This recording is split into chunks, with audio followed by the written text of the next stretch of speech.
giant star. 8 planets, including the Earth. 6 small planets and millions of tiny meteorites orbit around the Sun. The life of the Earth depends entirely on the Sun. If the Sun were not there for any reason, the existence of millions of living organisms on Earth would never be possible. Our Sun is a normal main sequence G2 star, one of more than 100 billion stars in our galaxy. The Sun is 92.96 million miles or 149.6 kilometers away from Earth. The sunlight we see on Earth left the Sun 8 minutes ago. This is the length of time it takes for the light to travel the distance between the Sun and the Earth. Sun's diameter is about 1,390,000 kilometers, and its temperature is about 5,800 Kelvin in surface, and 15,600,000 Kelvin in core. The Sun is made of a ball of burning gases. These gases are 92.1% hydrogen and 7.8% helium.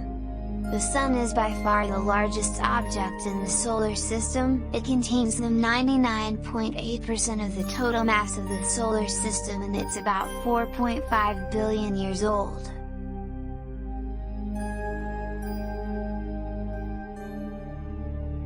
Sun is by far the most important source of energy for life on Earth, and its size is about 109 times that of Earth.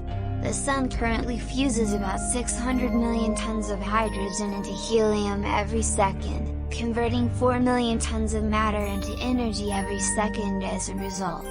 The connection and interactions between the Sun and Earth drive the seasons, ocean currents, weather, climate, radiation belts and our aura.